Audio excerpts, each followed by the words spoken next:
Pemerintah Iran belum merilis resmi jumlah korban jiwa.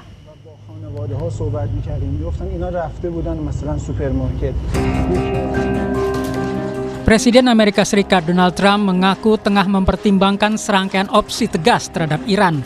Usai demonstrasi di negara itu diyakini telah menewaskan lebih dari 500 orang.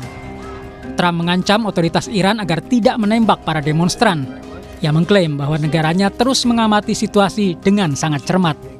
Well, if they do that, we'll consider things targets that they wouldn't believe. If they do that, we will hit them at levels that they've never been hit before. They won't even believe it. I have options that are so strong. So, I mean, if they did that, it'll be met with a very, very powerful force. Sementara pemimpin tertinggi Iran, Ali Khamenei, meminta rakyat Iran untuk menjaga persatuan dan menuding sejumlah demonstran mencoba menyenangkan Presiden Amerika Serikat Donald Trump. Pemimpin tertinggi Iran itu mengecam aksi demonstrasi dan menyatakan tindakan mereka membahayakan keamanan negara. Khamenei meminta pemimpin Amerika Serikat untuk fokus pada masalah di negaranya sendiri. شب در تهران در بعضی جایی دیگه یه مش تخریبگر آمدن ساختمان متعلق به کشور خودشون رو خراب کردن. مثلا فرض کنید فلان ساختمان دیواری رو خراب کردن برای که دل رئیس جمهور آمریکا خوش. Pakar hubungan internasional UNPAD Teguh Reza Shah menduga ada keterlibatan intelijen Amerika Serikat di balik serangkaian aksi unjuk rasa di Iran. Kalau kita melihat dari sumber-sumber Iran, intel asing itu adalah Amerika Serikat, kemudian yang kedua adalah Israel, dan yang ketiga adalah kelompok-kelompok oposisi di Iran, antara lain yang bernama National Council of Resistance of Iran, yang markasnya di Paris dan Albania. Dan kalau kita merujuk pada sumber-sumber Iran, memang kemampuan pemberontakan dalam negeri itu tinggi, karena diperhatikan pada saat perang 12 hari melawan Israel, itu kelihatan bahwa ada aksi-aksi pembangkangan di dalam negeri dan juga aksi-aksi penghancuran di dalam negeri Iran sendiri. Kota-kota di Iran terus diguncang unjuk rasa dan kerusuhan. Kemerosotan ekonomi menjadi inti tuntutan pengunjuk rasa terhadap penguasa. Unjuk rasa dimulai sejak 28 Desember lalu. Aparat semakin keras bertindak terhadap pengunjuk rasa setelah pemimpin tertinggi Iran menuding asing memanfaatkan unjuk rasa untuk mengacau Iran.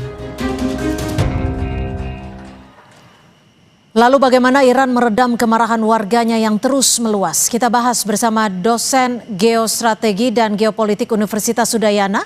Sudah ada Bung Evata Filomeno Borromeo Duarte. Selamat petang Bung Evata.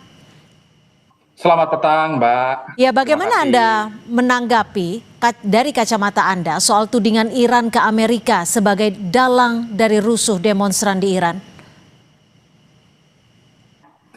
Ya, baik, terima kasih. Tentu ini merupakan satu pertanyaan yang sangat fundamental ya. Nah, maka untuk memahami tudingan Teheran, kita harus menyingkirkan dulu pemahaman naif bahwa campur tangan itu berarti kedatangan pasukan amfibi di pantai atau terlihatnya pasukan Amerika yang berlalu lalang di sana. Nah, di tahun 2026 ini tudingan Menteri Luar Negeri ya Iran Abbas Araghchi ya bukan sekedar retorika diplomatik biasa. Nah, itu adalah deskripsi akurat memang tentang perang generasi kelima yang mereka hadapi hari ini. Maka tudingan ini adalah validasi dari fenomena vindication of paranoia memang gitu. Jadi fakta teknisnya kita bisa sama-sama lihat bahwa pertama, ketika rezim Teheran mengaktifkan National Information Network ya atau intranet lokal mereka dan memastikan akses global demonstran itu terputus sementara. Nah, respon Amerika Serikat ini sangat teknis dan juga masif ya. Jadi saturasi satelit mereka akhirnya kita lihat bahwa masyarakat itu berharap agar ada aktivasi terminal-terminal Starlink ya di perbatasan barat Kurdistan, terus juga dan di Tenggara Sistan, Balukistan ya. Nah, meskipun Garda IRGC ini memiliki teknologi electronic jammers buatan Rusia yang efektif memblokir kurang lebih 30-50% sinyal, tetapi ternyata banyak yang lolos juga gitu. Jadi ini tanda bahwa Ya, lalu Anda melihatnya apa sebenarnya kepentingan dari Amerika Serikat ini hingga terseret dalam memanasnya situasi ataupun suhu politik di Iran? Ya, pertama kita harus melihat bahwa memang Amerika akan menggunakan narasi demokrasi ya, tetapi tentu di belakang itu ada grand strategi yang sebenarnya harus kita lihat bahwa ternyata Iran adalah vendor utama dari untuk kepentingan Rusia. Maka kalau kita bedah secara mendalam, Presiden Zelensky saja mengatakan ya dalam kunjungan di parlemen Belanda ya bahwa sekitar 2.843 ya drone Shahed itu sudah ada dan dikirimkan ke Ukraina gitu. Jadi Rusia itu kurang lebih menembakkan sekitar 2.736 unit. Sangat banyak sekali. Nah, ini ketika mereka mencekik Iran, tentu otomatis ini akan memutus hubungan militer ya yang menjadi rantai pasok utama dari Jadi Anda melihatnya Iran. ini ada yang terjadi saat ini adalah by design, sudah direncanakan sebelumnya termasuk oleh Amerika Serikat? Ya, by design. Pola-polanya jelas ya. Ini Amerika Serikat, kepentingan Amerika Serikat utamanya melakukan supply chain interdiction ya. Jadi dia ingin memutus rantai pasok level negara. Jadi untuk melumpuhkan Rusia, ya Amerika Serikat harus memicu rezim kolaps ya. Jadi ketika rezim yang ada di Iran memimpin saat ini runtuh dan terjadi perang saudara, otomatis rantai pasok terhadap komponen seperti drone, rudal, balistik ya, FAT-360 ya, Rusia itu akan berhenti total. Nah, dan juga ternyata ada satu hal yang tidak boleh kita lupakan, yaitu terkait dengan kepentingan Amerika di Selat Hormuz. Amerika Serikat ingin memastikan rezim Teheran ya disibukkan dengan masalah pemberontakan internal mereka, insurgensi, sehingga mereka kehilangan kapasitas untuk memproyeksikan kekuatan di laut yang mengancam tanker-tanker minyak dari Amerika Serikat yang melintas dan lain sebagainya. Ini kan kalau dilihat saat ini narasi yang disampaikan adalah campur tangan asing. Bagaimana Anda melihat narasi ini? Apakah ini memang sepenuhnya propaganda atau ada juga faktor faktualnya? Ya, baik. Kita pasti akan bertanya di mana tentara Amerikanya. Tapi di dalam perang modern hari ini di generasi kelima, ya ini ada bentuk namanya covert operation begitu. Jadi kalau kita bedah ini harusnya bedah secara forensik digital dan juga arus-arus finansial yang bergerak. Nah, dalam beberapa catatan ada kelompok peretas yang bernama Hadala Red ya.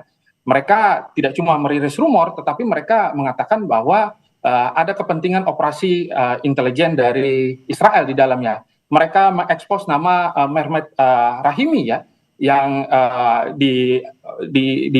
yang berperan sebagai guiding officer di Dex Iran gitu untuk mengendalikan kerusuhan. Nah, ini akhirnya terkonfirmasi ya bahwa Iran baru saja mengeksekusi Ali Adestani ya dan beberapa aset-aset lainnya yang ternyata menerima perintah dan juga dana asing.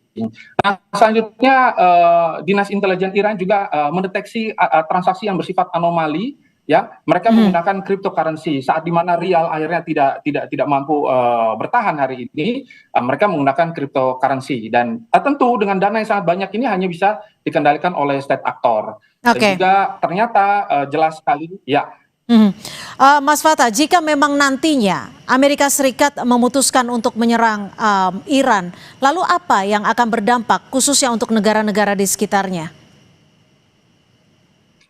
Ya, tentu instabilitas ini adalah sesuatu yang tidak bisa kita hindarkan dan serangan ini juga sebenarnya harus diikuti dengan kondisi-kondisi dari negara-negara tetangga. Yang ditakutkan adalah Suriaisasi ya. Jadi operasi-operasi yang dilakukan, perlawanan-perlawanan dan juga persenjataan yang bersifat digital dan juga bagaimana kerentanan yang diciptakan tentu akan memaksa negara-negara Timur Tengah untuk melakukan negosiasi ulang. Dan mereka tentu harus memasukkan kepentingan Amerika Serikat sebagai bagian daripada national interest mereka. Mungkin ini akan memicu konflik lintas negara tidak, khususnya di Timur Tengah? Ya, tentu saja ini depannya bisa diprediksi akan demikian.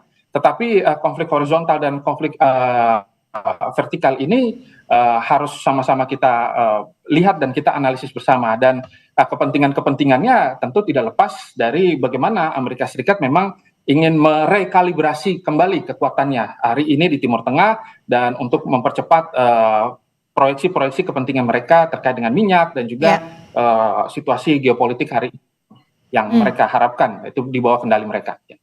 Kalau peta kekuatannya nanti akan seperti apa sih, Bung Fatah? Ya, untuk saat ini peta kekuatan yang terlihat memang bahwa Israel kembali menguat dan statement-statement dari Israel yang mendukung kepentingan masyarakat pro-demokrasi di Iran, ini tanda bahwa mereka memang memainkan satu situasi yang jauh lebih unggul. Tetapi tentu harapan besar ya yang terlihat adalah kembali kita melihat Timur Tengah mampu menahan ya serangan dan melakukan diplomasi dengan lebih cepat. Mengingat bahwa apa yang dilakukan oleh Amerika dengan agresivitasnya mengirimkan ya bukan cuma tadi dalam sisi digital saja, bahkan mereka mengirimkan tiga kapal induk ya yang sudah berada dan mengepung Iran. Ya, itu ini tanda bahwa mereka sangat serius dan ini juga sebagai sinyal yang kuat harus diterima oleh Rusia dan juga Cina. Ya, Bung Fatah, kalau yang dilihat ataupun yang terjadi di Iran saat ini murni domestik ataupun kendala ataupun permasalahan yang terjadi di domestik, atau sebenarnya ini adalah bagian dari perdebatan untuk penguasaan pengaruh global? Ya, tentu sebenarnya dalam kita memahami Donald Trump, kita melihat bahwa apa yang terjadi di Venezuela bisa kita kaitkan juga ya dengan doktrin Monroe-nya gitu, bahwa Amerika Serikat hendak menguasai halaman belakang mereka, bahkan mereka juga sangat melirik betul Greenland. Nah, otomatis mereka juga harus melihat untuk merubah tatanan dan pola hari ini ya mereka harus melakukan agresivitas di wilayah-wilayah Timur Tengah yang selama ini memang terjadi kepentingan antara Amerika dan juga negara-negara Eropa lainnya dan juga Rusia serta Cina. Maka pengaruh ini sebagai tanda bahwa mereka sangat ingin sekali gitu untuk dipandang sebagai ya bisa kita katakan bandar global. Oke, baik. Artinya ada kepentingan strategis juga yang dimiliki oleh Amerika Serikat saat ini. Terima kasih Bung Evata Filomeno, Borromeo Duarte, dosen geostrategis dan geopolitik Universitas Udayana, sudah berbagi perspektif di Kompas Petang. Terima kasih. Saudara, informasi lainnya masih akan kami sajikan selepas jeda. Presiden Prabowo dan parpol pendukung pemerintah terus mendukung sistem pilkada melalui DPRD. PDI Perjuangan menjadi satu-satunya partai politik yang